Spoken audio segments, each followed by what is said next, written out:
अस्सलाम वालेकुम फ्रेंड्स, मेरा नाम है सुमेर और आप देख रहे हैं सभी सुमेर यूट्यूब चैनल। दोस्तों, जैसा कि आप सब जानते हैं कि हिंदुस्तान एक ऐसा मुल्क है जहां ढेरों मज़ाहिब और ढेरों कल्चर्स एक साथ रहते हैं, लेकिन मेजॉरिटी हिंदुओं की है। इसी वजह से जब भी कोई फिल्म, ड्रामा या इश्तिहार बनाया जाता है, सबकी यही कोशिश होती है कि इसका कंटेंट कुछ ऐसा बनाया जाए जिससे मेजॉरिटी को खुश किया जा सके।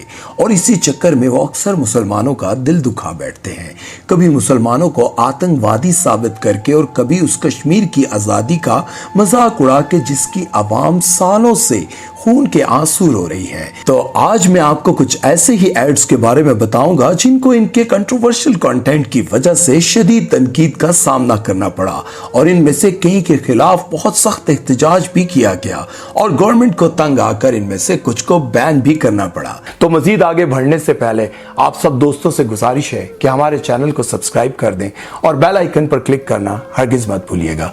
तो चलते हैं आज के इस टॉपिक की तरफ। सबसे पहले हम बात करेंगे तनिष्क की। तनिष्क इंडिया का एक बहुत बड़ा ज्वेलरी ब्रांड है और इंडिया में इनको ज्वेलरी गैंग भी कहा जाता है, क्योंकि इनसे ज्यादा बड़ी ज्वेलरी कंपनी शायद ही इंडिया में कोई हो।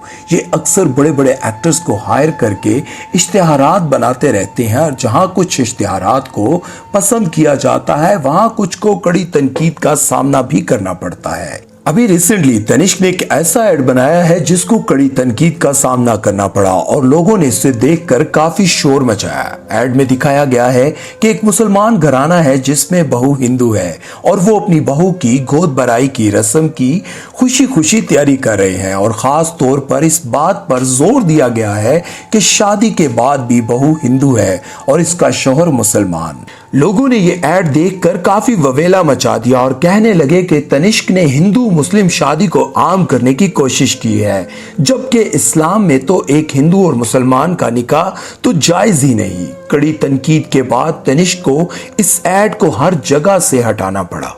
तनिष्क के बारे में लोगों का यह भी कहना है कि जहां बाकी लोग इश्तिहारात के जरिए अपनी सेल बढ़ाते हैं, वहां तनिष्क अक्सर इश्तिहारात में कोई न कोई ऐसी बेवकूफ़ी कर जाता है जिससे उसकी सेल घट जाती है। नेक्स्ट है डाईकैम। डाईकैम इंडिया की एक सिक्योरिटी कैमरा बनाने वाली कंपनी है और इन्होंने एक इश्तिहार बनाया जिसे देखकर हिंदुस्तान के मुसलमानों का दिल बहुत दुखा और वो बहुत अफसुर्दा हुए। इस ऐड में दिखाया गया है कि एक मुसलमान लड़का एक हिंदू फैमिली के घर के चक्कर कई दिन तक काट रहा है और इसका मुसलमानों वाला गेटअप देखकर इस फैमिली के लोग बहुत परेशान होते हैं कि कई दिनों से ये आतंकवादी क्यों हमारे घर पर नजरें जमाए हुए हैं और इससे डर के मारे वो लोग रात को सो भी नहीं पाते और सिक्योरिटी कैमरा में घर की एंट्रेंस को देखते रहते हैं कि कहीं वो फिर ना आ जाए। लेकिन बाद में जब पता चलता है कि वो इनके बेटे का बचपन का दोस्त है जो कई साल बाद इनसे मिलने आया, तो इसके बाद बहुत प्यार से बर्ताव करते हैं। ये ऐड इस बात का मुंह बोलता सबूत था कि इंडिया के हिंदू हर मुसलमान को देखकर यही समझते हैं कि ये कोई आतंकवादी होगा और इनके साथ बहुत बुरा सलूक करते हैं। लोगों का ये कहना था कि अगर कोई बचपन का दोस्त दिखाना ही था जिसको अब वो नहीं पहचानता, तो वो हिंदू भी दिखाया जा सकता था। तब भी इस फैमिली की तरफ से यही रिएक्शन दिखाया जा सकता था कि पता नहीं ये कौन अजनबी है जो कई दिनों से हमारे घर के चक्कर काट रहा है। लेकिन नहीं, इन्होंने तो किसी ना किसी बहाने से मुसलमानों को जलील करना ही था। नेक्स्ट है wild stone body spray. Body spray या परफ्यूम का कोई भी ब्रांड हो, इनके एड्स हमेशा बेहयाई और बेहूदगी से भरपूर होते हैं।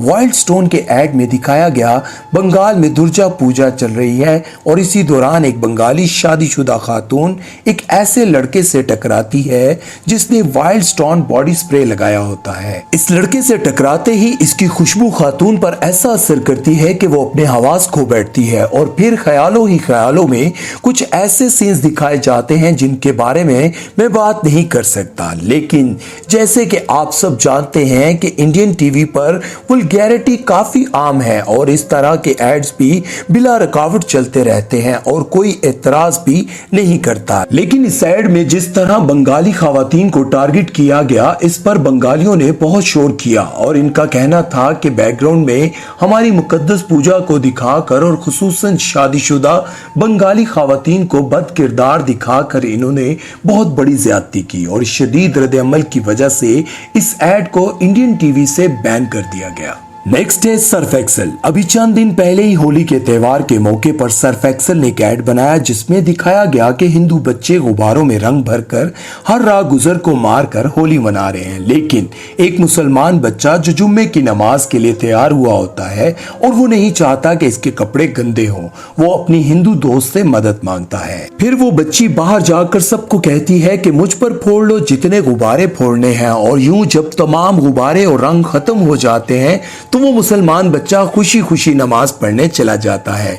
ये ऐड ज्यादातर लोगों को बहुत पसंद आया, लेकिन चंद एक्सट्रीमिस्ट की वजह से इस ऐड को शदीद तनकीद का सामना करना पड़ा। इनका कहना था कि हम क्यों एक मुसलमान बच्चे की नमाज की खातिर अपनी सेलिब्रेशन को रोकें। आपको क्या लगता है कि वाकई इस ऐड में कुछ गलत था या फिर नहीं? कमेंट सेक्शन में मुझे जरूर बताइएगा। नेक्स्ट है Cadbury dairy milk. Cadbury chocolate company पूरी दुनिया में एक बहुत बड़ी हैसियत रखती है और पाकिस्तान और इंडिया में भी इनकी प्रोडक्ट्स को बहुत पसंद किया जाता है, लेकिन इन्होंने चंद साल कबल 15 अगस्त यानी भारत की आजादी के दिन एक ऐसा ब्लंडर मारा जिसकी वजह से इनको इंडिया और पाकिस्तान और कश्मीर तीनों की तरफ से बहुत हेट मिला। कैडबरी ने एक इश्तिहार बनाया और पूरे इंडिया में बड़े बड़े बिल बोर्ड्स पर छपवाया। इस इश्तिहार पर लिखा था कि कैडबरी चॉकलेट हो या कश्मीर, दोनों ही इतने अच्छे हैं कि हमारा दिल करता है कि इनको सिर्फ अपने लिए ही रख लिया जाए और किसी के साथ शेयर ना करें।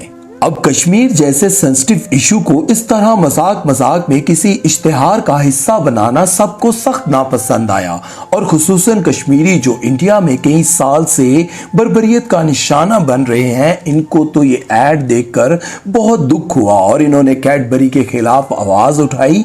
इसके बाद कैडबरी के खिलाफ सख्त कार्रवाई की गई और ना सिर्फ इनको ये इश्तिहार पूरे मुल्क के तमाम बिलबोर्ड से हटाना पड़ा बल्कि भारी जुर्माना भी अदा करना पड़ा।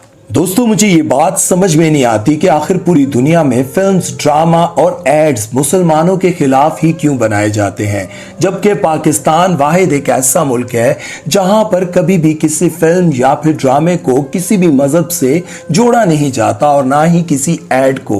पाकिस्तान एक वाहिद ऐसा मुल्क है जहां पर हर मजहब का ख्याल रखा जाता है, उनके जज्बात का ख्याल रखा जाता है और इस चीज का खास तौर पर ख्याल किया जाता है कि किसी भी मजहब से रिलेटेड लोगों का दिल ना दुखाया जाए। तो आप तमाम दोस्तों से जो मुझे इंडिया से देख और सुन रहे हैं, उनसे भी गुजारिश है कि अपने लोगों को और अपने डायरेक्टर्स और टीवी ड्रामाज और फिल्म बनाने वालों को ये बात समझाने की कोशिश करें कि कभी भी किसी मजहब को टारगेट करके फिल्म, ड्रामा या फिर कोई ऐड ना बनाया जाए, क्योंकि मजहब का मजाक करना और उन लोगों के दिल पर क्या बीतती है ये शायद आप लोग कभी ना जान पाए। अपना बहुत सारा ख्याल रखिएगा। सुमैर चौधरी को दीजिए इजाजत और मेरी बातों पर गौर जरूर कीजिएगा। अल्लाह हाफिज।